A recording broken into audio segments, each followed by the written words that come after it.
আসসালামু আলাইকুম, সবাইকে শুভেচ্ছা জানিয়ে আজকের ক্লাস শুরু করছি। আমি ডক্টর মৌসুমী সিমুরের পক্ষ থেকে আপনাদের সাথে আছি। আমাদের আজকের টপিক ওভারি। তো আমরা শুরু করে দেই। হ্যাঁ, আমরা জানি যে ওভারি দুটো হলো পূর্বিক অর্গানস, ইউটেরাসের দুই পাশে থাকে এবং ওভাল ইন শেপ। এবং আরেকটা বিষয় সেটা হচ্ছে যে ইউটেরাস ইউটেরাস স্ক্যানিং প্রসিডিউর বলার সময় আমি ওভারি সম্পর্কে একটু বলেছিলাম। আজকে বিস্তারিত বলবো। যে প্রথমে চলে আসি যে ইন্ডিকেশন, ওভারি সোনোগ্রাফির ইন্ডিকেশন কি হতে পারে। এক হচ্ছে যে ওভারির সাইজ আপনার অ্যাসেস করা লাগতে পারে। যেহেতু অর্গানটা লোয়ার অ্যাবডোমেনে রয়েছে, পেশেন্ট লোয়ার অ্যাবডোমেনে পেইন ফিল করছে বা কোনো একটা চাকার মতো ফিল করছে, এই ধরনের কমপ্লেইন নিয়ে আসতে পারে। মিনিস্ট্রুয়াল যে কোনো ধরনের অ্যাবনর্মালিটি নিয়ে মিনিস্ট্রুয়াল যে কোনো ধরনের অ্যাবনর্মালিটি নিয়ে পেশেন্ট আসতে পারে। আর এছাড়া জেনিটাল ট্র্যাক্ট ডেভেলপমেন্টাল অ্যাবনর্মালিটির কিছু পেশেন্ট আসে, এদের ক্ষেত্রে হিস্টিওসালপিঙ্গোগ্রাফি বেস্ট হয়। যেহেতু লোয়ার অ্যাবডোমেনে রয়েছে অর্গান, পেশেন্ট হচ্ছে ইউরিনারি যে কোনো কমপ্লেন নিয়ে আসলো অথবা পুরো পেট জুড়ে ব্যথা, এ ধরনের কমপ্লেন নিয়েও আসতে পারে। ইনফার্টিলিটির কিছু পেশেন্ট আসে যারা ফলিকুলার মনিটরিং এর জন্য আসে, এদের জন্য টিবিএস হচ্ছে বেস্ট চয়েস। তো ওভারির স্টাডির জন্য বা ওভারি ডিটেলস দেখার জন্য টিবিএস আসলে বেস্ট চয়েস, কিন্তু যেহেতু আমাদেরকে পার অ্যাবডোমিনালি দেখতে হবে, আমাদেরকে এই বিষয়গুলো নিয়ে হলো জানতে হবে। আর আরেকটা বিষয় যে পেশেন্ট অনেক সময় দেখা যায় যে লোয়ার অ্যাবডোমিনে যে কোনো এক সাইডে, রাইট সাইডে বা লেফট সাইডে পেইন ফিল করছে, কোন একটা ম্যাসের মতো ফিল করছে, এই ধরনের পেশেন্টও কিন্তু আপনাদের কাছে আসতে পারে।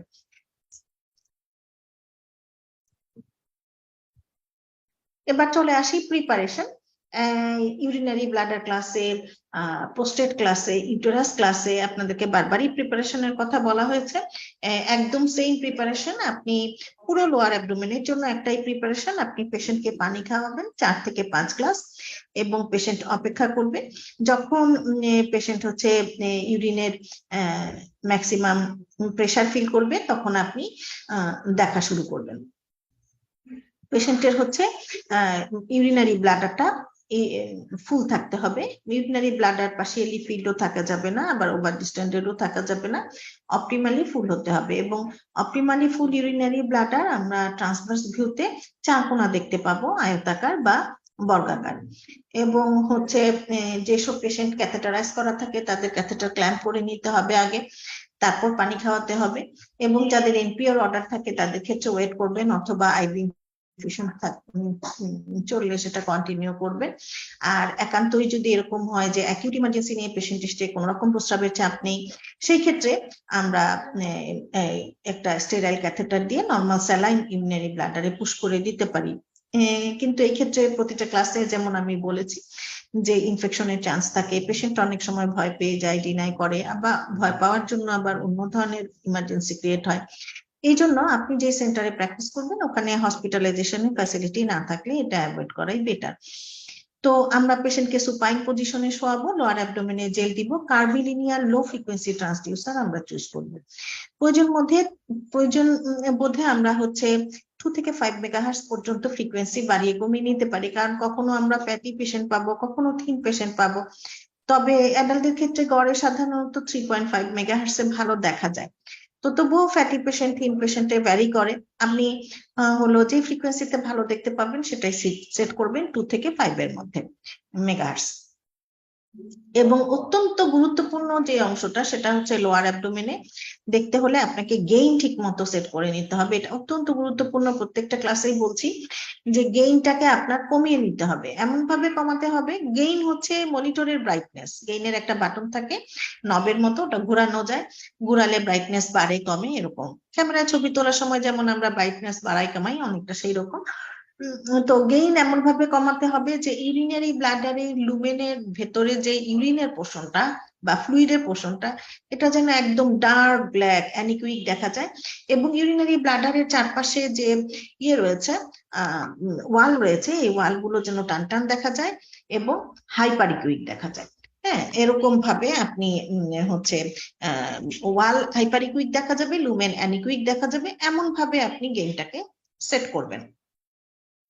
আচ্ছা, এরপরে আমরা আসি যে আমরা স্ক্যানিং প্রসিডিউরটা কি হবে।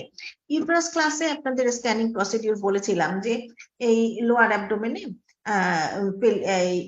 জেল লাগিয়ে আপনি হচ্ছে ট্রান্সডিউসারটাকে সিমফাইসিস পিভিসি জাস্ট একটু উপরে, আম্বিলিকাসের নিচে, সিমফাইসিস পিভিসির জাস্ট উপরে, মানে একদম অল্প একটু উপরে, মানে সিমফাইসিস পিভিস এখানে ধরেন, এই আপনি আরেকটু উপরে, এভাবে ট্রান্সডিউসারটাকে ট্রান্সভার্সলি প্লেস করবেন।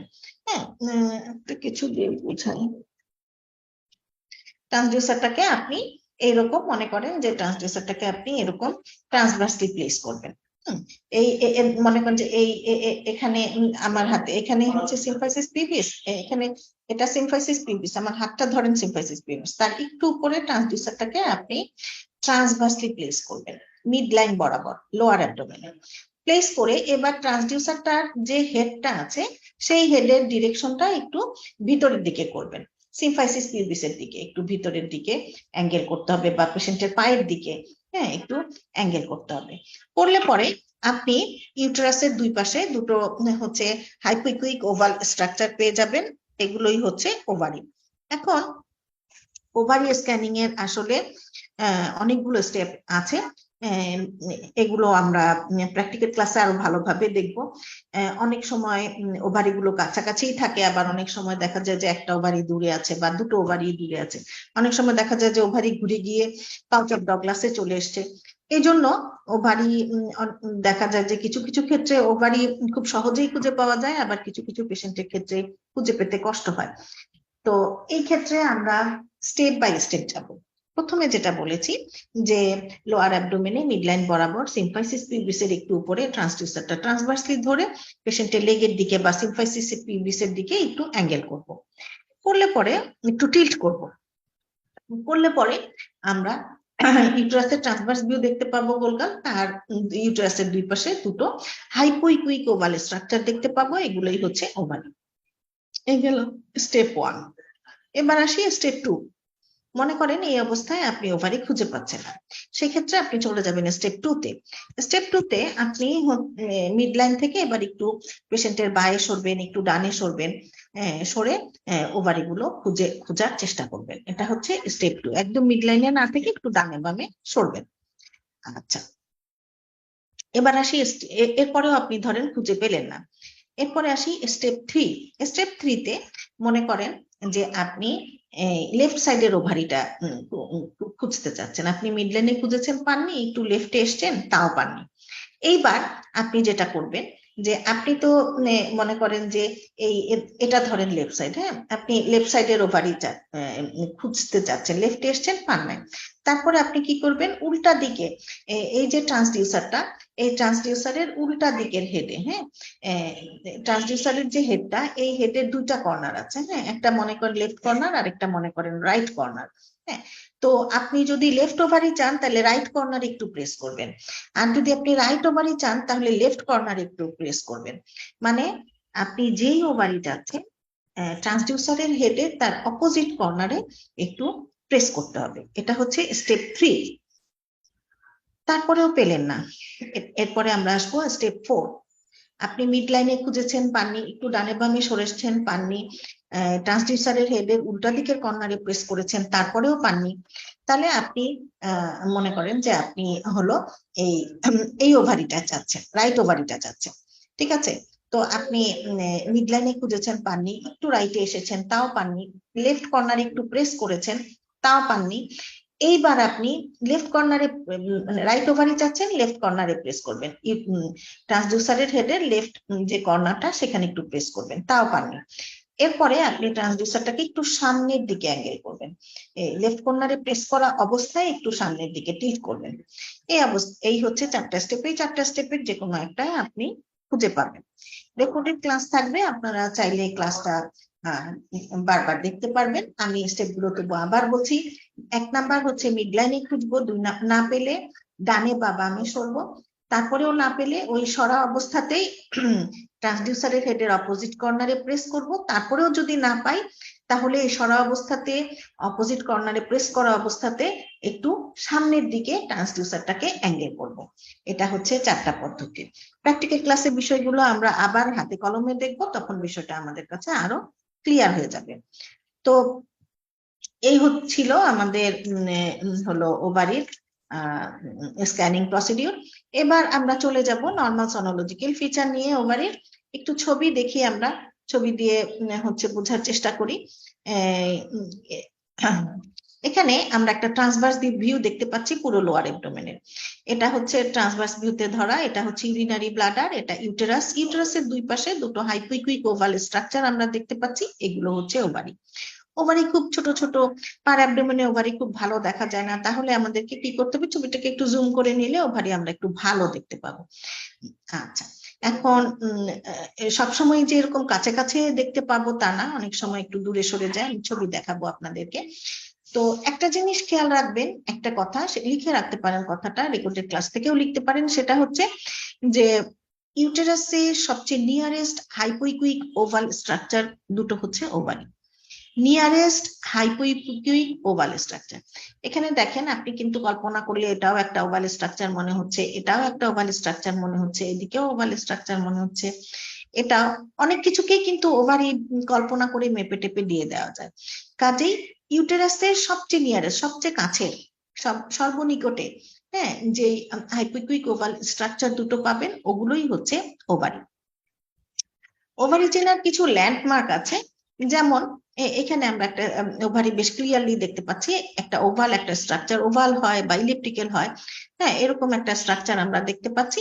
এর দুটো অংশ থাকে, কর্টেক্স এবং মেডুলা। মাঝখানে যে স্ট্রমার পোর্শনটা, এটা একটু ইকোজেনেসিটি বেশি হয়, আর পেরিফেরির দিকে যে কর্টেক্স থাকে এর ইকোজেনেসিটি একটু কম হয়।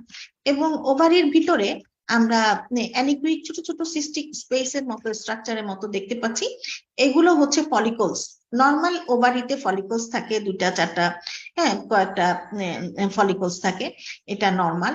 এবং এই ফলিকল গুলো হচ্ছে ওভারির চেনার ল্যান্ডমার্ক, ফলিকল দেখে আমরা ওভারি চিনি।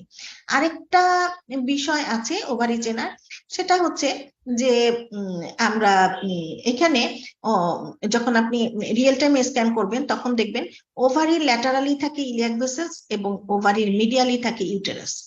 আচ্ছা, এই পাশের ওভারি, এদিকের ওভারিতেও ওভারির মিডিয়ালি থাকবে ইউটেরাস এবং ল্যাটারালি হচ্ছে থাকবে ইলিয়াক ভেসেলস, যেগুলো রিয়েল টাইমে আপনি দেখতে পাবেন।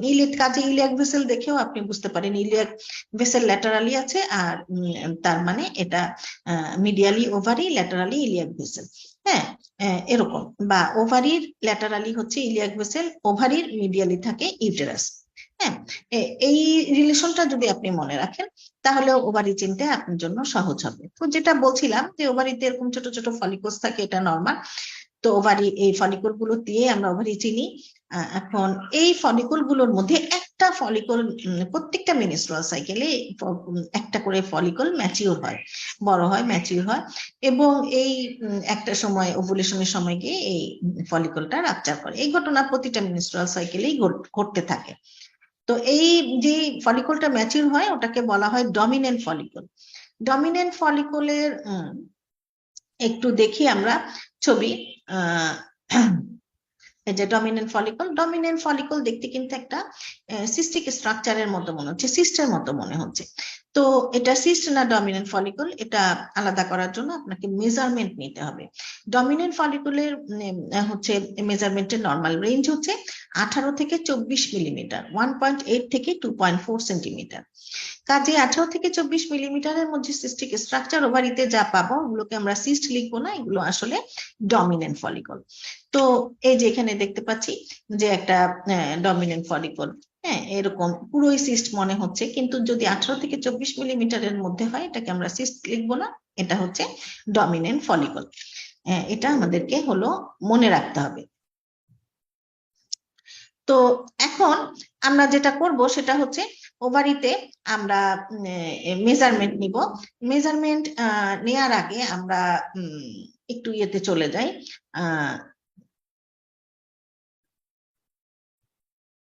একটু ছবিগুলো দেখে নেই।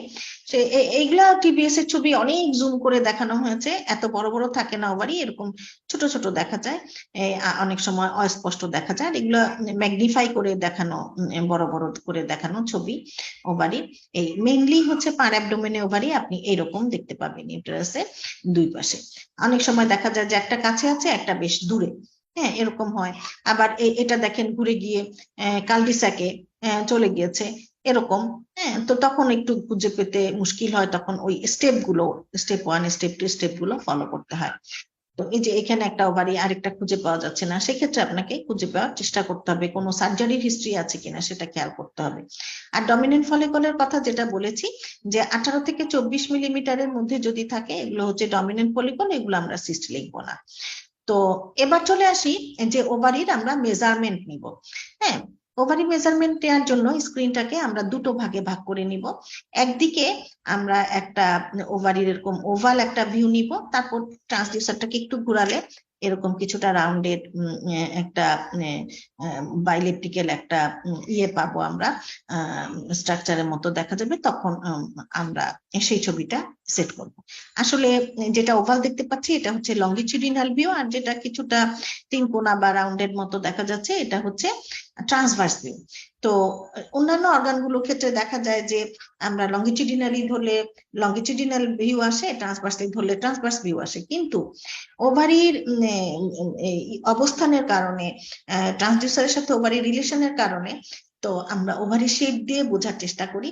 যেটা ওভাল শেপ সেটা হচ্ছে লঙ্গিটিউডিনাল ভিউ, আর যেটা ট্রায়াঙ্গুলার বা ওভাল বা রাউন্ডেড ওটা হচ্ছে গিয়ে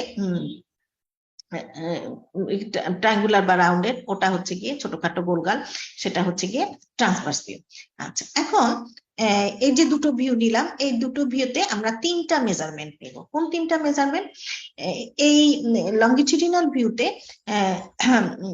যেটা একটু ওভাল ইলংগেটেড হয়ে আছে ওভারি, এখানে আমরা সর্বোচ্চ লেংথটা নিব, তারপর একটা চওড়া জায়গা চুজ করে তার পারপেন্ডিকুলার আরেকটা মেজারমেন্ট নেব, এই দুটো।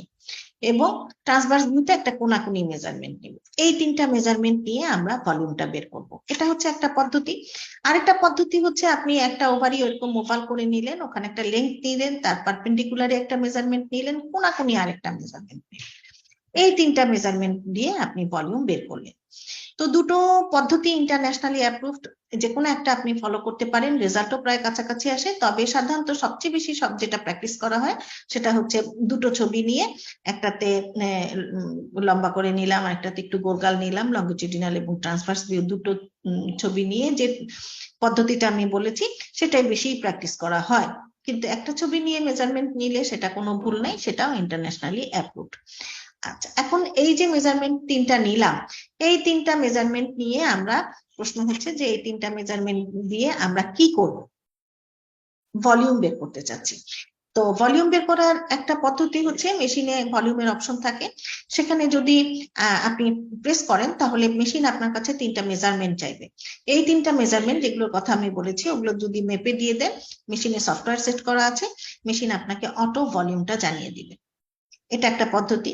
আর একটা পদ্ধতি হচ্ছে যে কোনো মেশিনে ভলিউমের অপশনটা থাকে না বা আপনি খুঁজে পাচ্ছেন না, তাড়াহুড়ো, অথবা মনে করেন নেই ভলিউমের অপশনটা, সেই ক্ষেত্রে আপনি একটা সূত্র প্রয়োগ করে আপনার মোবাইলে যে ক্যালকুলেটর আছে সেটাতে ভলিউমটা ক্যালকুলেট করতে পারেন। সেটা হচ্ছে এই যে তিনটা মেজারমেন্ট আপনি মাপলেন, হ্যাঁ, যে তিনটা মেজারমেন্ট আমি একটু আগে দেখালাম, এই তিনটা যে ডায়ামিটার আপনি নিলেন, সেটা সেই তিনটাকে আপনি হচ্ছে যদি সেন্টিমিটারে থাকে, কিছু কোনো মেশিনে সেন্টিমিটারে শো করে, কোনো মেশিনে মিলিমিটারে শো করে। যদি সেন্টিমিটারে শো করে তাহলে কিছু করা লাগবে না, কিন্তু যদি মিলিমিটারে শো করে প্রথমে মেজারমেন্ট তিনটাকে সেন্টিমিটারে কনভার্ট করে নিতে হবে। তারপর হচ্ছে একটাকে যদি আপনি D1, একটাকে D2, একটাকে D3 ধরেন, তাহলে ভলিউমের সূত্র হবে D1 into D2 into D3 into 0.52। যেই রেজাল্ট আসবে সেটাকে সিসি অথবা এমএল এ প্রকাশ করব। সাধারণত ফ্লুইড হলে এমএল লিখি, সলিড কিছু হলে সিসি লিখি। ওভারে যেহেতু সলিড অর্গান আমরা সিসি লিখব, তবে এমএল লিখলে কোনো ভুল নেই। এবার আসি যে এই যে ভলিউমটা আমরা বের করলাম এটা নর্মাল আছে কিনা জানতে হবে। তো পেশেন্টের এইজ, প্যারিটি, হরমোনাল স্ট্যাটাস এসব কিন্তু আমাদেরকে খেয়াল করতে হবে। প্রথমে আসি রিপ্রোডাক্টিভ এজ। রিপ্রোডাক্টিভ এজে ওভারির ভলিউম 8 সিসি পর্যন্ত নর্মাল, এর বেশি গেলে এনলার্জ। ইদানিং বলা হচ্ছে, লেটেস্ট আপডেট হচ্ছে 10 সিসি পর্যন্ত নর্মাল, এর বেশি গেলে হলো এনলার্জ বলবো ডিউরিং রিপ্রোডাক্টিভ লাইফ। আর post menopausal state, post menopausal স্টেটে ওভারির ভলিউম নিয়ে কমেন্ট করার আগে আমাদেরকে দেখতে হবে যে পেশেন্ট হরমোন রিপ্লেসমেন্ট থেরাপি পাচ্ছে কিনা। যদি হলো পোস্ট মেনোপোজাল স্টেটে ওভারির ভলিউম নিয়ে কথা বলতে হলে আমাদের দেখতে হবে যে পেশেন্টের ক্লিনিক্যাল ফিচার আমাদের খেয়াল করতে হবে। তো সাধারণত এনলার্জ ওভারি পোস্ট মেনোপোজাল স্টেটে খারাপ দিকে যায়, কার্সিনোমার চান্স থাকে এই জন্য। তো ক্লিনিক্যাল ফিচার আমরা কি দেখবো, পেশেন্টের পোস্ট মেনোপোজাল পেশেন্টের পারভেজাইনাল ব্লিডিং আছে কিনা, লোয়ার অ্যাবডোমিনাল পেইন আছে কিনা, অ্যানোরেক্সিয়া, ওয়েট লস এসব আছে কিনা আমাদেরকে খেয়াল করতে হবে।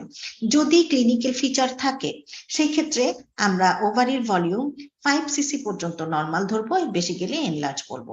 আর যদি কোনো রকম ক্লিনিক্যাল ফিচার না থাকে সেক্ষেত্রে আমরা 8 সিসি পর্যন্ত নর্মাল ধরবো, এর বেশি গেলে এনলার্জ বলবো ডিউরিং পোস্ট মেনোপোজাল স্টেট। হ্যাঁ, তো এখন একটা কথা আপনাদেরকে বলবো, যেহেতু রেকর্ডেড ক্লাস থাকে, পরবর্তীতে ক্লাসটা রিভিউ করবেন এবং মেজারমেন্ট গুলো লিখে নিবেন। আমি একটু আপডেট দেই আমার ক্লাসগুলোতে, এজন্য সবচেয়ে বেটার হবে যদি লিখে নেন ইনফরমেশন গুলো। তো আমরা ওভারির ভলিউম জানলাম, কখন এনলার্জ বলবো সেটা জানলাম, ওভারির ফলিকল সম্পর্কে জানলাম, স্ক্যানিং সম্পর্কে জানলাম, নর্মাল সোনোলজিক্যাল ফিচার, ডমিনেন্ট ফলিকল সবকিছু নিয়ে আমরা এতক্ষণ জানলাম। এবার চলে যাব আমরা প্যাথোলজিতে। ওভারিতে সিস্টিক লেশনই বেশি হয়। এই লেশনগুলোকে আমরা দুটো ভাগে ভাগ করতে পারি, ফাংশনাল সিস্ট আর আদার সিস্ট। ফাংশনাল সিস্টের মধ্যে রয়েছে 4 রকমের cyst: follicular cyst, corpus luteal cyst, hemorrhagic cyst, theca luteal cyst আর ওভারিয়ান হাইপার স্টিমুলেশন সিনড্রোম। আর আদার সিস্টের মধ্যে রয়েছে পলিসিস্টিক ওভারি, এন্ডোমেট্রিওটিক সিস্ট আর চকলেট সিস্ট। এছাড়াও ওভারিতে ম্যাস আর টিউমার হতে পারে। তো একটা একটা করে আমরা ডিসকাস করব। প্রথমে চলে আসি ফাংশনাল সিস্ট 4টা নিয়ে আমরা ডিসকাস করব। তো প্রথমে আসি যে ফাংশনাল সিস্টের মধ্যে ফলিকুলার সিস্ট। ফলিকুলার সিস্টের কথা, বিষয়টা হচ্ছে যে এই যে আমি একটু আগে বললাম যে প্রতিটা মিনস্ট্রুয়াল সাইকেলে একটা ফলিকল ম্যাচিউর হয় এবং ওভুলেশনের সময় এসে এটা রাপচার করে। তো যদি কোনো কারণে এটা রাপচার করতে না পারে তখন এটা আস্তে আস্তে সাইজে বড় হয়ে সিস্টে পরিণত হয়। এগুলোকে বলা হয় follicular cyst.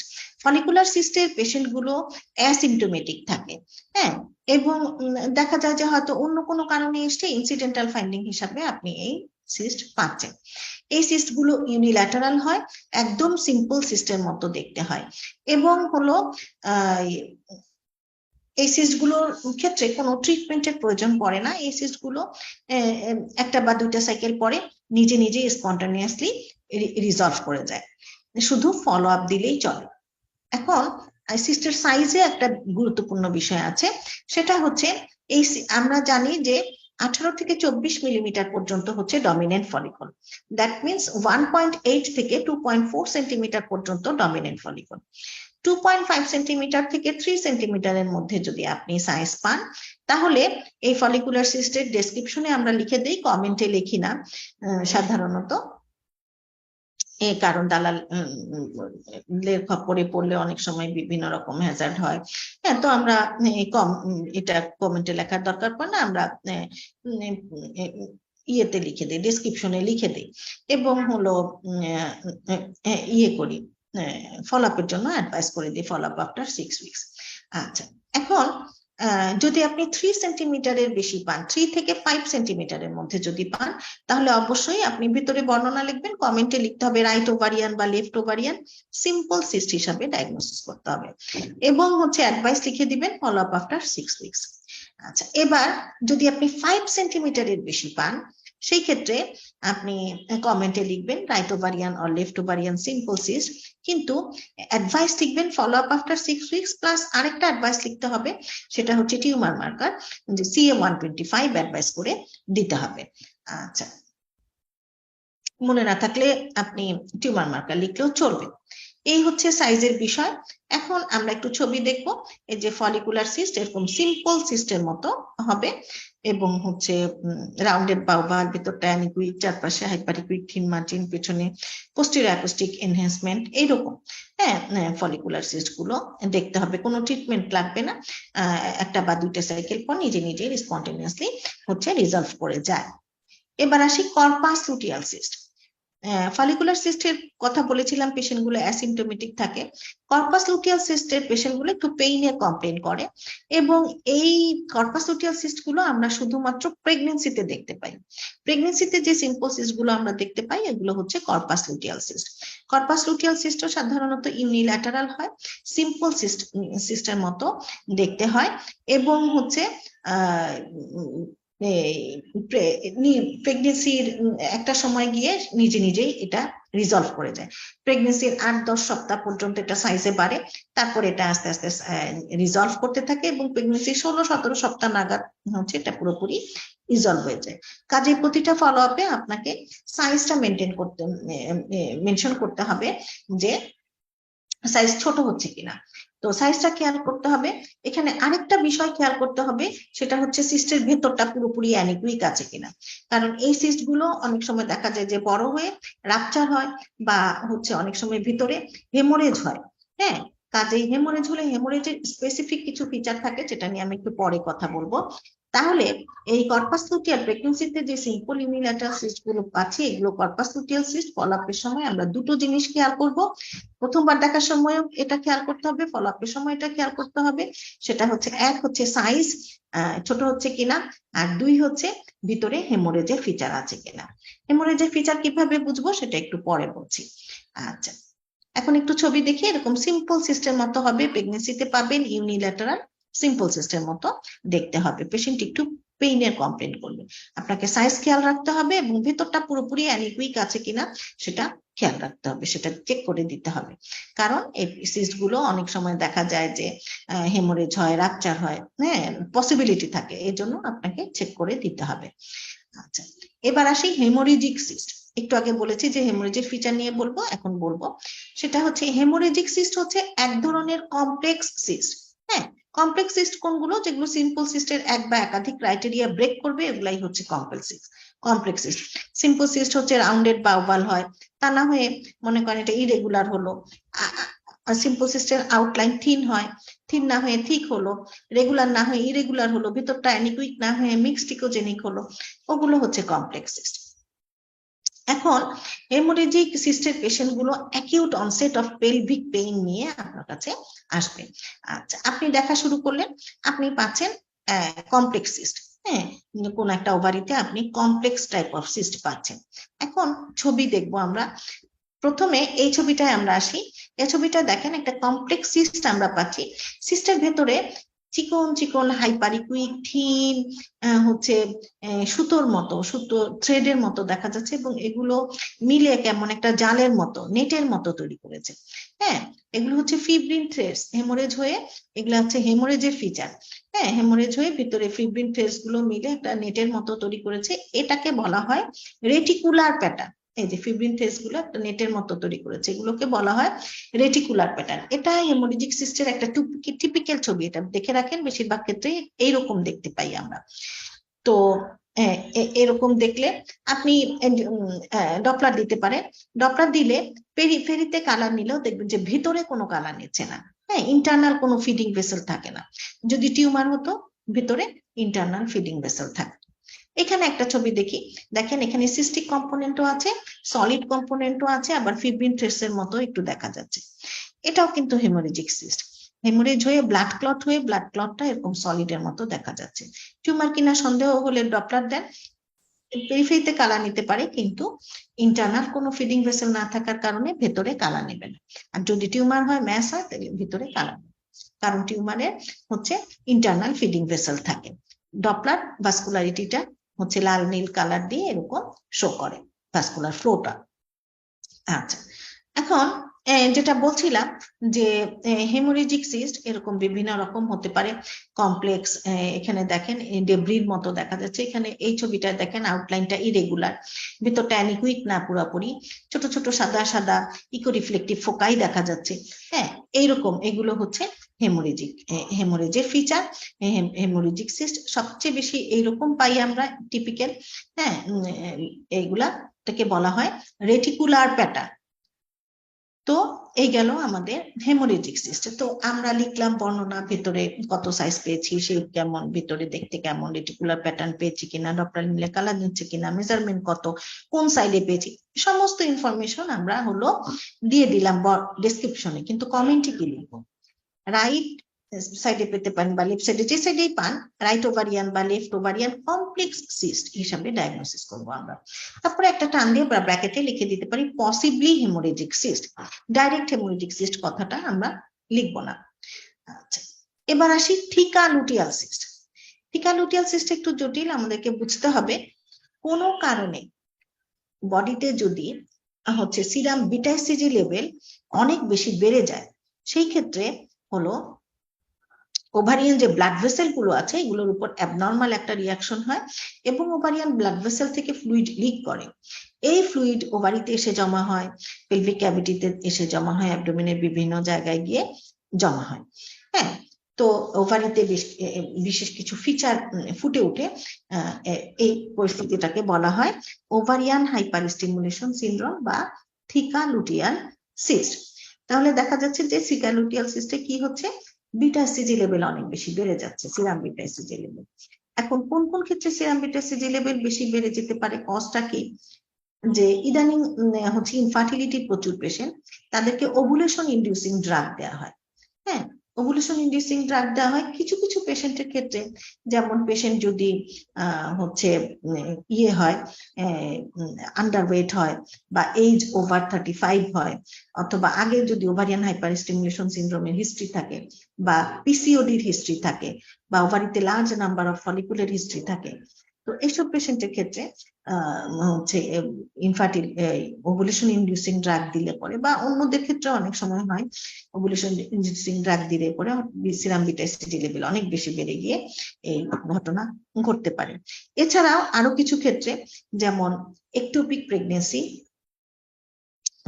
Sorry multiple pregnancy, তারপরে হচ্ছে গিয়ে মোলার প্রেগনেন্সি, এসব ক্ষেত্রে হচ্ছে সিরাম বিটা এসিজি লেভেল বেড়ে গিয়ে হলো এই ঘটনা ঘটতে পারে। কাজেই আপনি ওভারিতে থিকা লুটিয়াল সিস্ট বা ওভারিয়ান হাইপার স্টিমুলেশন সিনড্রোম পাচ্ছেন, পাশাপাশি ইউটেরাস চেক করেন, ইউটেরাসে মাল্টিপল প্রেগনেন্সি আছে কিনা বা মোলার প্রেগনেন্সি আছে কিনা, এবং এগুলো নিয়ে আমরা প্রেগনেন্সি ক্লাসে আলাদা ক্লাস আছে, তখন জানবো আছে কিনা। আর এবং আমি কি হিস্ট্রি নেন যে ওভুলেশন ইনডিউসিং কোনো ড্রাগ নেয়ার তার হিস্ট্রি আছে কিনা। আচ্ছা, এখানে আরেকটা বিষয় প্রযোজ্য, সেটা হচ্ছে যে এই যে ফ্লুইড তার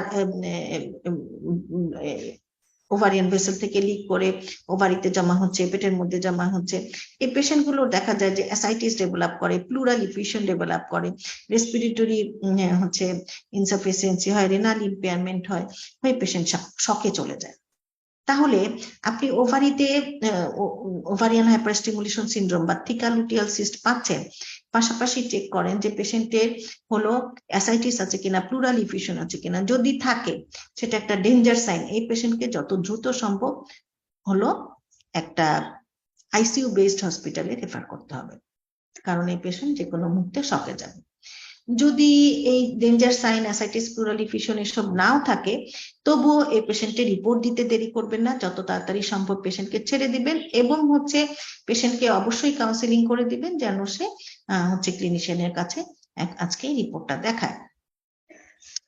এখন এই যে এতগুলো কথা বললাম, হ্যাঁ, এবং এখন আমাদেরকে জানতে হবে যে থিকা লুটিয়াল সিস্ট দেখতে কেমন হয় বা ওভারিয়ান হাইপার স্টিমুলেশন সিনড্রোম দেখতে কেমন হয়। তার আগে একটা কথা বলি যে আপনি এই থিকা লুটিয়াল সিস্ট ডায়াগনোসিস করলে পরে একটা অ্যাডভাইস লিখতে কখনোই ভুলবেন না, সেটা হচ্ছে অ্যাডভাইস সিরাম বিটা এসিজি।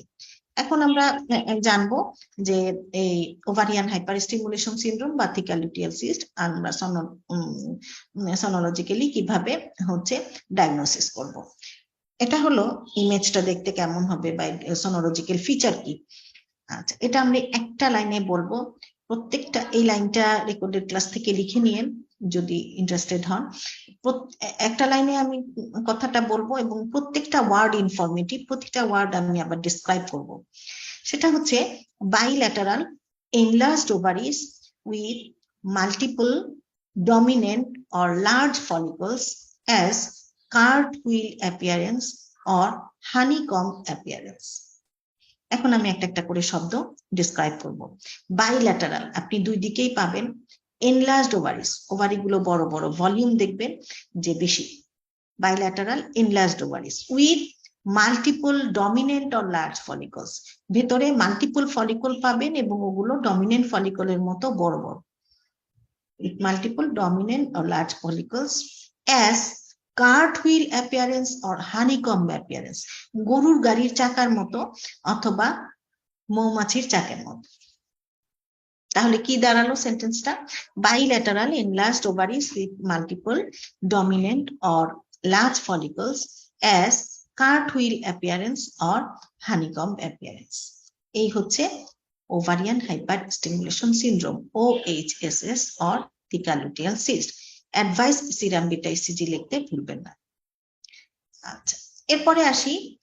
তাহলে আমাদের 4টা সিস্ট শেষ হয়ে গেল, ফলিকুলার সিস্ট, তারপরে হচ্ছে corpus luteal cyst, hemorrhagic cyst, theca luteal cyst. 4টা সিস্ট শেষ করলাম। এবার আমরা চলে এসেছি আদার সিস্টেম। আদার সিস্টের মধ্যে একটা আছে পলিসিস্টিক ওভারি। এখন হচ্ছে সেটা নিয়ে আমরা জানবো। তো পলিসিস্টিকের পেশেন্ট গুলো হলো বাঞ্চ অফ ক্লিনিক্যাল ফিচার নিয়ে আপনার কাছে আসবে। এগুলোকে বলা হয় স্টিন লিভেনথাল সিনড্রোম। হ্যাঁ, অনেকেই স্টিফেন বলেন, বিভিন্ন রকম কথা বলেন। আসলে সিনড্রোমটার নাম হচ্ছে স্টিন লিভেনথাল সিনড্রোম, যে আপনাদের বইও পাবেন নামটা, স্টিন লিভেনথাল সিনড্রোম। হ্যাঁ, এই পিসিএডি পেশেন্ট গুলো এই সিনড্রোম নিয়ে আসে। এই সিনড্রোমের মধ্যে কি কি আছে ক্লিনিক্যাল ফিচার?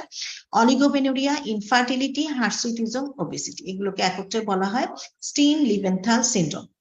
তো এই পেশেন্ট আপনার কাছে অলিগোমেনোরিয়া, ইনফার্টিলিটি, হার্সুইটিজম, ওবেসিটি এই কমপ্লেন গুলো নিয়ে আপনার কাছে আসবে। আপনি দেখা শুরু করলেন, আপনি কি পাবেন? এটাও আমি এক লাইনে বলবো, এই একটা লাইন মনে রাখলেই যথেষ্ট। প্রত্যেকটা ওয়ার্ড আমি আবার ডিসক্রাইব করবো। লাইনটা লিখে নিতে পারেন যদি ইন্টারেস্টেড হন। সেটা হচ্ছে bilateral enlarged ovaries with multiple peripheral subcentimetric follicles as pearl string appearance. এখানেও বাইল্যাটারাল, দুই দিকে পাবেন। এনলার্জড ওভারিস, ওভারিগুলোর ভলিউম বেশি পাবেন। হ্যাঁ, উইথ মাল্টিপল ফলিকলস পাবেন। এতটুকু হচ্ছে ওভারিয়ান হাইপারস্টিমুলেশন সিনড্রোমের সাথে মিল আছে। পার্থক্য হচ্ছে ওভারিয়ান হাইপারস্টিমুলেশন সিনড্রোমে আপনি বড় বড় সিস্ট পেয়েছিলেন, এখানে পাবেন ছোট ছোট সিস্ট। মাল্টিপল পেরিফেরাল, এই সিস্ট গুলো পেরিফেরির দিকে সজ্জিত থাকবে। সাব সেন্টিমেট্রিক বলেছিলাম, ছোট ছোট। সাব সেন্টিমেট্রিক মানে কি? 1 সেন্টিমিটারের ছোট, লেস দ্যান 10 মিলিমিটার এই সিস্ট গুলোর সাইজ। এবং multiple peripheral subcentimetric follicles as pearl string appearance, মুক্তোর মালার মতো হচ্ছে পার্ল স্ট্রিং, মানে স্ট্রিং এর মধ্যে পার্ল গেথে গেথে রাখা হয়েছে, এরকম পার্ল স্ট্রিং অ্যাপিয়ারেন্সে মুক্তোর মালার সাথে তুলনা করা হয়েছে। এবং মাল্টিপলের ব্র্যাকেটে লিখতে হবে more than 5 or 8 in number in each ovary, প্রত্যেকটা ওভারিতে 5টার বেশি অথবা 8টার বেশি করে ফলিকল আছে। দুটো মিলিয়ে 5টা না, প্রতিটা ওভারিতে 5টার বেশি বা 8টার বেশি ফলিকল থাকতে হবে। তাহলে এখানে অনেকগুলো শর্ত আছে। প্রথম শর্ত হচ্ছে বাইল্যাটারাল হতে হবে। 2 নাম্বার শর্ত হচ্ছে ওভারিগুলো সাইজে বড় হতে হবে, এনলার্জড ওভারি হতে হবে, ভলিউম বেশি হতে হবে। তারপরে 3 নাম্বার হচ্ছে মাল্টিপল ফলিকলস থাকতে হবে এবং প্রতিটা ওভারিতে 5টার বেশি বা 8টার বেশি ফলিকল থাকতে হবে। 4 নাম্বার হচ্ছে ফলিকল গুলো পেরিফেরালি থাকতে হবে, এবং 5 নাম্বার শর্ত হচ্ছে যে এই ফলিকল গুলো সাব সেন্টিমেট্রিক, 1 সেন্টিমিটারের কম হতে হবে। এই 5টা শব্দ মিললে পরে আপনি এটাকে হচ্ছে পিসিওডির দিকে চিন্তা করতে পারবেন। একটু বড় বড় ওভারি পেয়েছেন, 2-4টা ফলিকল পেয়েছেন, পিসিওডি লিখে দিলাম, সেটা করা যাবে না। 5টা শব্দ মেলার পরেও আমরা পিসিওডি বলি না, পলিসিস্টিক অ্যাপিয়ারিং ওভারিস বলি অনেক সময়। কারণ কি, এখানে ক্লিনিকো হরমোনাল কোরিলেশনের প্রয়োজন পড়ে। আপনি অ্যাডভাইস ক্লিনিকো হরমোনাল কোরিলেশন বা clinico hormonal correlation is suggested to exclude PCOD এরকম লিখে দিতে পারেন। ক্লিনিক্যালি স্টিন লিভেনথাল সিনড্রোম থাকতে হবে, অলিগোমেনোরিয়া, ইনফার্টিলিটি, হার্সিটিজম, ওবেসিটি, এগুলো। আর হরমোনাল তার এসে করতে হবে, হরমোনাল লেভেল দেখতে হবে, সেটার জন্য অ্যাডভাইস করে দিতে হবে। পিসিওডি হচ্ছে এক ধরনের এন্ডোক্রাইনোলজিক্যাল ডিসঅর্ডার। হ্যাঁ, এখানে তার হরমোনাল এই হচ্ছে এসে করে হরমোনাল ইমব্যালেন্স হবে, সেটা দেখতে হবে। এবং হলো এই জন্য তার ক্লিনিকো হরমোনাল কোরিলেশন লাগবে। তো একটু বড় বড় দুটো ওভারি পেয়েছেন, একটু 2-4টা ফলিকল পেয়েছেন, পিসিওডি লিখে দেওয়া যাবে না। এই 5টা শর্ত অবশ্যই হচ্ছে ফিল আপ করতে হবে। এখন আমি এর মধ্যে একটা কথা বলেছিলাম, মোর দেন 5 or 8। ঘটনাটা কি, পুরোনো বইগুলোতে বলা হয়েছে মোর দেন 8। তো ইদানিং লেটেস্ট আপডেট হচ্ছে অনেকগুলো জার্নালে লেখা হচ্ছে যে 5টার বেশি হলে পিসিওডি বলে দিতে, 5টার বেশি ফলিকল যদি পায়। এই জন্য তাহলে পুরোটা কি দাঁড়ালো, bilateral enlarged ovaries with multiple peripheral subcentimetric follicles as paired string appearance, multiple এর ব্র্যাকেটে more than 5 or 8 in number in each ovary। আচ্ছা, এই চলে গেল আমাদের পিসিওডি, এবং আমরা ক্লিনিকো হরমোনাল কোরিলেশনের জন্য অ্যাডভাইস করে দিব। এখন ছবি দেখব, এই যে বড় বড় ওভারি দেখা যাচ্ছে, ছোট ছোট ফলিকল, হ্যাঁ সংখ্যায় অনেক, এবং পেরিফেরিয়ার দিকে সজ্জিত আছে, পার্ল স্ট্রিং অ্যাপিয়ারেন্স, এগুলো হচ্ছে পিসিওডি। আচ্ছা, এবার আমরা আসি এন্ডোমেট্রিওসিস নিয়ে ডিসকাস করব। এন্ডোমেট্রিওটিক সিস্ট বা চকলেট সিস্ট যেটা। হ্যাঁ, প্রথমে আসি প্রসেসটার বিষয়, কি হচ্ছে এন্ডোমেট্রিওসিস। আপনাদের কি ইউটেরাস ক্লাসে অ্যাডেনোমায়োসিস নিয়ে পড়িয়েছিলাম, তখন বলেছিলাম যে কোনো কারণে এন্ডোমেট্রিয়াল টিস্যু যদি মাইমেট্রিয়ামে ডিপোজিটেড হয় তখন ওটাকে আমরা বলি অ্যাডেনোমায়োসিস। এখন বলবো যে কোনো কারণে এন্ডোমেট্রিয়াল টিস্যু যদি আউটসাইড দ্য ইউটেরাসে যায়, এন্ডোমেট্রিয়াল টিস্যু, ইউটেরাসের endometrial tissue outside the uterus, ইউটেরাসের বাইরে যদি ডিপোজিটেড হয়, তখন ওই প্রসেসটাকে বলা হয়, কন্ডিশনটাকে বলা হয় এন্ডোমেট্রিওসিস। এবং এটার কারণে যে লেশনটা তৈরি হয়, সেই লেশনটাকে বলা হয় এন্ডোমেট্রিওটিক সিস্ট বা এন্ডোমেট্রিওমা। হ্যাঁ, আগে এটাকে চকলেট সিস্ট বলা হতো, এর মেইন হচ্ছে কমন লোকেশন হচ্ছে ওভারি। হ্যাঁ, এটাকে আগে চকলেট সিস্ট বলা হতো, এখন চকলেট সিস্ট টার্মটা আমরা ইউজ করি না, আমরা এন্ডোমেট্রিওটিক সিস্ট অথবা এন্ডোমেট্রিওমা বলে থাকি। আচ্ছা, এখন কথা হচ্ছে যে কোথায় যেতে পারে, আউটসাইড দ্য ইউটেরাস, ইউটেরাসের বাইরে যে কোনো জায়গায় যেতে পারে, ফেলোপিয়ান টিউবে যেতে পারে, ওভারিতে যেতে পারে, তারপরে হচ্ছে হলো ইয়েতে অ্যাডনেক্সাল রিজিয়নের যে কোনো জায়গায়, অ্যাবডোমেনের যে কোনো জায়গায়, যে কোনো জায়গায়, এমনকি সিজারিয়ান সেকশনের স্কারের নিচেও চলে আসতে পারে, যে কোনো জায়গায় endometrial tissue outside the uterus deposited হতে পারে। হ্যাঁ, সেই কন্ডিশনকে বলা হয় এন্ডোমেট্রিওসিস, এবং যে লেশনটা তৈরি হয় তাকে বলা হয় এন্ডোমেট্রিওমা অথবা এন্ডোমেট্রিওটিক সিস্ট। আচ্ছা, এখন আমি আসি যে ক্লিনিক্যাল ফিচার, পেশেন্ট আপনার কাছে কি কমপ্লেইন নিয়ে আসবে। এই পেশেন্ট গুলো অ্যাসিম্পটোমেটিক হতে পারে, অনেক সময় হচ্ছে ডিসমোনেরিয়া, ডিসপেরোনিয়া, এইসব কমপ্লেইন করে। আরেকটা নির্দিষ্ট কমপ্লেইন এই পেশেন্ট করে, আপনি যদি ভালো করে খেয়াল করেন দেখবেন পেশেন্ট বলছে যে প্রতিবার পিরিয়ডের সময় আমার এই জায়গাটায় ব্যথা করে, আঙ্গুল দিয়ে দেখিয়ে দিন। ওই জায়গাটায় যদি আপনি প্রোবটা ধরেন তাহলে লেশনটা পেয়ে যাবেন। হ্যাঁ, এই জন্য পেশেন্টের হিস্ট্রি ভালো করে শুনতে হবে, পেশেন্ট কি বলছে সেটা ভালো করে খেয়াল করতে হবে। এখন আমরা ছবি দেখব, এইখানে আমরা এন্ডোমেট্রিওটিক সিস্টের একটা টিপিক্যাল এক্সাম্পল দেখতে পাচ্ছি, সাধারণত এইরকমই হয় দেখতে। এটাও আমি এক লাইনে বলবো, তারপর প্রত্যেকটা ওয়ার্ড ডিসক্রাইব করবো। Hypoechoic homogeneous mass with uniformly distributed low level internal echoes.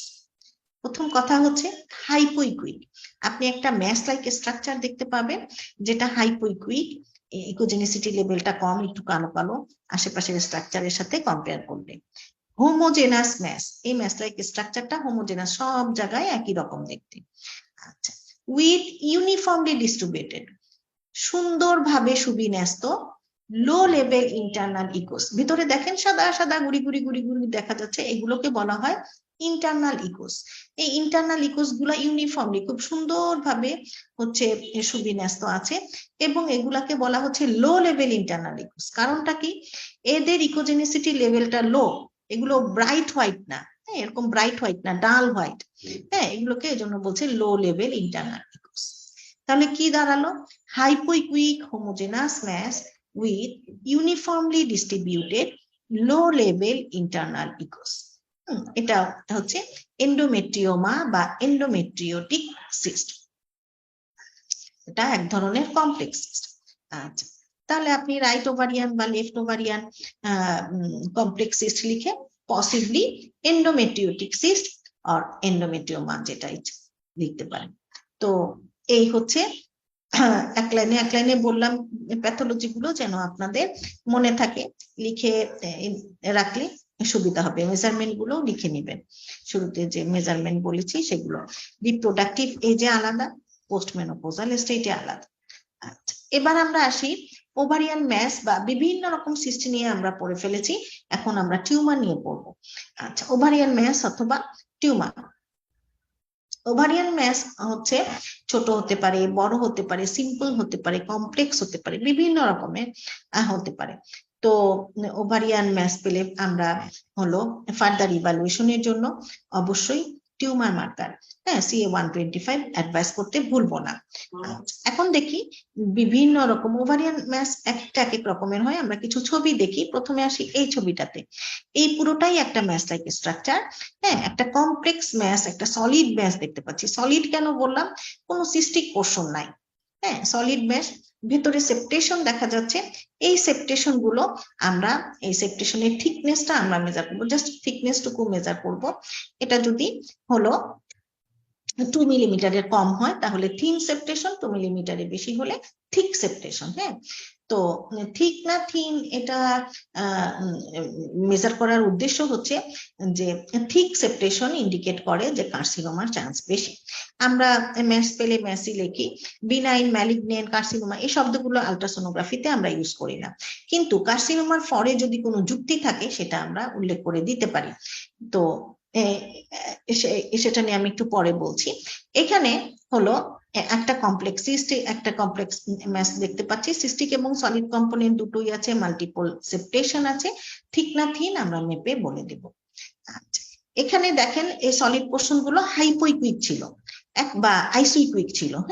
এখন আমরা আরেকটা দেখতে পাচ্ছি, এখানেও সলিড কম্পোনেন্ট, সিস্টিক কম্পোনেন্ট রয়েছে। দেখতে অনেকটা হেমোরেজিক সিস্টের ব্লাড ক্লটের মতো মনে হচ্ছে, কেমন আবার ফিব্রিন থেরসের মতো মনে হচ্ছে। সন্দেহ হলো আপনি ডপলার দেন, দেখেন ভেতরে কালার নিচ্ছে। ভেতরে যদি কালার নেয় তাহলে এটা ম্যাস, আর যদি না নেয় তাহলে সেই ক্ষেত্রে হেমোরেজিক সিস্টের ব্লাড ক্লটের কথা চিন্তা করতে পারি। আচ্ছা, এখন এখানে দেখেন, এখানেও সিস্টিক এবং সলিড কম্পোনেন্ট দুটোই আছে, কিন্তু এতক্ষণ যে সলিড কম্পোনেন্ট হাইপোইকুইক বা আইসোইকুইক দেখলাম, এখানে দেখেন যে সলিড কম্পোনেন্ট হাইপারিকুইক। তো যদি কেটে কুটে মাইক্রোস্কোপে নিচে নেন দেখবেন যে এখানে অ্যাডিপোজ টিস্যু আছে, ফ্যাট সেল আছে, ফ্যাটের ডেনসিটি বেশি, এই জন্য আমরা এই অংশগুলো, সলিড অংশগুলো হাইপারিকুইক দেখতে পাচ্ছি। তো বিভিন্ন রকমের ছবি আমরা দেখলাম। এখন কিছু কথা বলবো, যেমন একটা সিস্টের সাইজ যদি 5 কিছু কিছু ক্রাইটেরিয়া আছে, সাইনোলজিক ক্রাইটেরিয়া, যেগুলো ইন্ডিকেট করে যে কার্সিনোমার চান্স আছে। সেগুলোর মধ্যে এক নাম্বার হচ্ছে যে সিস্টটা যদি 5 সেন্টিমিটারের বেশি বড় হয়, অথবা মাল্টিপল সেপ্টেশন যদি থাকে, থিক সেপ্টেশন যদি থাকে, যদি সলিড পোর্শন, যত বেশি সলিড পোর্শন থাকবে তত কার্সিনোমার চান্স বেশি। আবার যদি হচ্ছে 5 নাম্বার পয়েন্ট হচ্ছে যে যদি ইয়ে থাকে, প্যাপিলারি প্রজেকশনের মতো থাকে, যদি ভিতরে সলিড পোর্শনটা একটু এলিভেটেড প্যাপিলারি প্রজেকশনের মতো যদি থাকে, সেক্ষেত্রেও কার্সিনোমার চান্স থাকে। এবং ডপলার ডিলে যদি হাইপারভাস্কুলারিটি শো করে, হ্যাঁ, এই ম্যালিগনেন্ট লেশন গুলোর মধ্যে নিউ ভাস্কুলারাইজেশন হয়, হ্যাঁ, ডপলার দিলে পরে হাইপারভাস্কুলারিটি, লাল নীল বেশি কালার নিতে থাকবে, সেটাও ইন্ডিকেট করে যে কার্সিনোমার চান্স বেশি। এছাড়াও ডপলার স্টাডি করে আরো স্পেসিফিক হচ্ছে বলে দেওয়া যায় যে বিনাইন না ম্যালিগনেন্ট। তো এক্ষেত্রে আপনি ডপলার স্টাডির জন্য অ্যাডভাইস করতে পারেন, CA-125 অ্যাডভাইস করতে পারেন, মনে না থাকলে টিউমার মার্কার অ্যাডভাইস করে দিতে পারেন, FNACও অ্যাডভাইস করা যেতে পারে, তবে এখন সাধারণত রিমুভ করে পরে বায়োপসি করে। তো এই হচ্ছে আমাদের বিষয় ওভারিয়ান ম্যাসের ক্ষেত্রে। তো কাজেই এই যে বললাম কার্সিনোমার ফরের যুক্তিগুলো, এগুলো কোনোটা যদি আপনি পান সেটা অবশ্যই আপনি উল্লেখ করে দিবেন। যা যা পেয়েছেন উল্লেখ করলেন, কমেন্টে লিখবেন রাইট অ্যাডনেক্সাল অর লেফট অ্যাডনেক্সাল ম্যাস, এভাবে আপনি ডায়াগনোসিস করলেন। এখন অ্যাডনেক্সাল বলাটাই বেটার ওভারিয়ান না বলে ম্যাসের ক্ষেত্রে। এবং আরেকটা কথা, সেটা হচ্ছে রাইট লেফট আইডেন্টিফাই করতে হবে। ওভারি একটা ইম্পর্টেন্ট কথা, সেটা হচ্ছে যে ওভারি আইডেন্টিফিকেশনের জন্য এবং সাইট ডিটারমিনেশনের জন্য ডিসিশন নিতে হবে অলওয়েজ ট্রান্সডিউসার ট্রান্সভার্সলি ধরে, হ্যাঁ, ট্রান্সভার্সলি দিয়ে ধরে আপনি ওভারি আইডেন্টিফাই করবেন এবং হচ্ছে রাইট না লেফট সেটা ডিসিশন নেবেন। হ্যাঁ, পেশেন্টের রাইট সাইডে যেটা পাবেন সেটা রাইট ওভারি, লেফট সাইডে যেটা পাবেন সেটা লেফট ওভারি। তো আইডেন্টিফিকেশন এবং সাইট ডিটারমিনেশন অলওয়েজ ট্রান্সডিউসার ট্রান্সভার্সলি ধরে করতে হবে, না হলে কিন্তু ভুল হয়ে যাবে, এটা সারা জীবনের জন্য মনে রাখতে হবে। আচ্ছা, এখন আরেকটা বিষয় বলি, এটা নিয়ে আপনাদের উপর আপনাদের আলাদা ক্লাস আছে, তখন আরো ডিটেলসে বলা হবে, এখন জাস্ট আমি একটু বলে রাখি। সেটা হচ্ছে যে আপনি অ্যাডনেক্সাল রিজিয়নে একটা ম্যাস পাচ্ছেন, হ্যাঁ, এবং হচ্ছে পেশেন্টের মিসড পিরিয়ডের হিস্ট্রি আছে, কিন্তু ইউটেরাসে আপনি কোনো প্রেগনেন্সির কিছু দেখতে পাচ্ছেন না সোনোলজিক্যাল ফিচার। সেক্ষেত্রে এটা স্ট্রংলি ইন্ডিকেট করে যে এটা একটোপিক প্রেগনেন্সি হওয়ার পসিবিলিটি আছে। সেক্ষেত্রে আপনি অ্যাডভাইস দিবেন টিভিএস এবং হচ্ছে সিরাম বিটা এসএজি।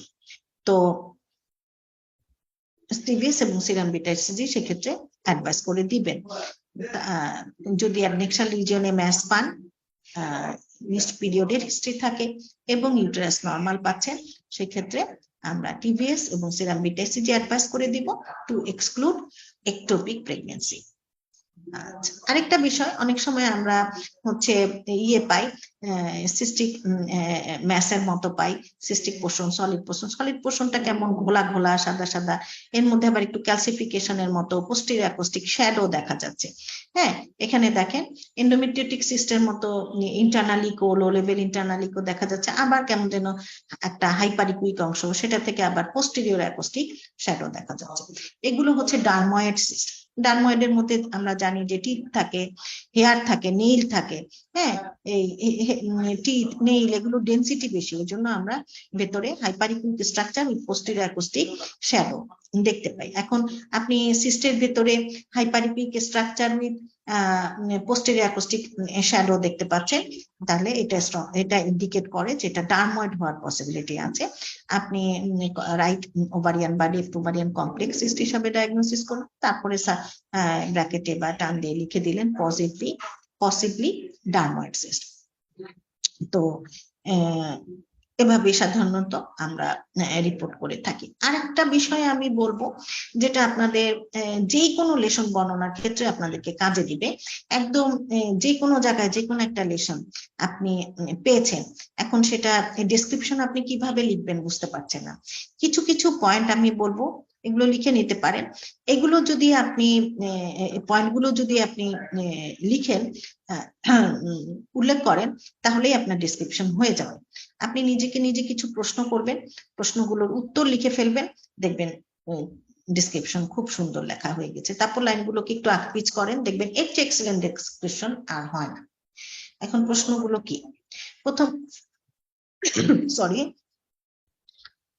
প্রথমে হচ্ছে যে আপনি লেশন কোথায় পেয়েছেন, কোন অর্গানে, যদি ওভারিতে হয় কোন সাইডে, রাইট সাইডে না লেফট সাইডে, এটা আপনি উল্লেখ করবেন। তারপরে নাম্বার, সংখ্যায় কয়টা পেয়েছেন, সিঙ্গেল পেয়েছেন না মাল্টিপল পেয়েছেন, দুটো তিনটে, যাই পেন নাম্বার উল্লেখ করতে হবে। আচ্ছা, এরপরে হচ্ছে শেপটা কেমন, রাউন্ডেড, ওভাল না ইরেগুলার। আচ্ছা, এরপরে আসি যে এর আউটলাইনটা কেমন, আউটলাইনটা কি ঠিক না থিন, রেগুলার না ইরেগুলার, ওয়েল ডিফাইন্ড না ইল ডিফাইন্ড, এই বিষয়গুলা অ্যান্সার আপনি লিখে ফেলেন। এরপরে ভিতরের দিকে নজর দেন, ভিতরটা কেমন, ভিতরটা অ্যানিকুইক, হাইপোইকুইক, নাকি হাইপারিকুইক, নাকি মিক্সড ইকোজেনিক। হ্যাঁ, এটা। তারপরে এর ভিতরে সেপ্টেশন আছে কিনা, সেপ্টেশন থাকলে ঠিক না থিন, সিঙ্গেল না মাল্টিপল হচ্ছে, ভিতরে ইন্টারনাল ইকো আছে কিনা, ক্যালসিফিকেশন আছে কিনা। হ্যাঁ, এগুলা হচ্ছে আপনাকে উল্লেখ করতে হবে। এরপরে আসি মেজারমেন্ট। হ্যাঁ, আপনি একটার পারপেন্ডিকুলার আর একটা এরকম যোগ চিহ্নের মতো বা গুণ চিহ্নের মতো করে দুটো মেজারমেন্ট নিয়ে এত ইন্টু এত, এভাবে মেজারমেন্টটা আপনাকে উল্লেখ করতে হবে। সর্বশেষ যদি ডপলারের সুবিধা থাকে, ডপলার দিয়ে দেখলেন যে কালার নিচ্ছে কিনা। তো এই পয়েন্টগুলা যদি আপনি হচ্ছে উল্লেখ করেন, তাহলে দেখবেন যে আপনার খুব সুন্দর ডেসক্রিপশন লেখা হয়ে গেছে। এটা যে শুধু ওভারিয়ান টিউমারের ক্ষেত্রে তা না, যে কোনো লেশনের ক্ষেত্রে আপনি যে কোথায় পেয়েছেন, সংখ্যায় কটা, সাইজ কত, আউটলাইন কেমন, ভেতরটা কেমন, মেজারমেন্ট কত, ডপলার দিলে কালার নিচ্ছে কিনা, এই প্রশ্নগুলোর উত্তর দিয়ে ফেললে যে কোনো লেশন আপনি বর্ণনা করতে পারবেন। হ্যাঁ, আপনার তখন কারোর জন্য অপেক্ষা করতে হবে না। তো এভাবেই হচ্ছে শেখার চেষ্টা করবেন। তো আজকে আমাদের ওভারি ক্লাস ছিল এতটুকুই। এখন যদি কোনো কোশ্চেন থাকে আনমিউট করে কোশ্চেন করতে পারেন প্লিজ। আমি ডক্টর নাবিলা আপুকে দেখতে পাচ্ছি। আপু, আপনার যদি কোনো কোশ্চেন থাকে আনমিউট করে কোশ্চেন করতে পারেন প্লিজ। আসসালামু আলাইকুম আপু। হ্যাঁ, আপু আমার ওয়ালাইকুম একটা আসসালাম। কোশ্চেন ছিল। হ্যাঁ, বলেন। আপু একটা বলা হয়েছিল যে থিক সেপ্টেশন আর একটা থিন সেপ্টেশন। আপু এখানে থিন সেপ্টেশন আর থিক সেপ্টেশনে লেস দেন 2 কি সেন্টিমিটার নাকি মিলিমিটার? মিলিমিটার। আচ্ছা। খুবই চিকন, ছোট। মিলিমিটার।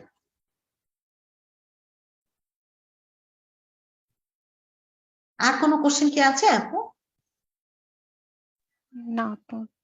আচ্ছা, ঠিক আছে, অসুবিধা নেই। এটা রেকর্ডেড ক্লাস আপনাদের ফেসবুক গ্রুপে থেকে যাবে, রেকর্ডেড ক্লাসটা দেখতে পারেন। তখনও যদি বা পরবর্তীতে যারা আপনাদের ব্যাচে যারা রেকর্ডেড ক্লাস দেখবেন তাদের আমি বলি, প্রত্যেকটা ক্লাসেই বলি, কোনো কোশ্চেন থাকলে লিখে ফেলবেন, প্র্যাকটিক্যাল ক্লাসে বা পরবর্তী ক্লাসে আনসারটা জেনে নেবেন।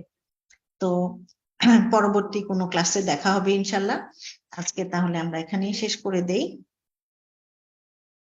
সবাই ভালো থাকবেন, সুস্থ থাকবেন। আসসালামু আলাইকুম, আল্লাহ হাফিজ।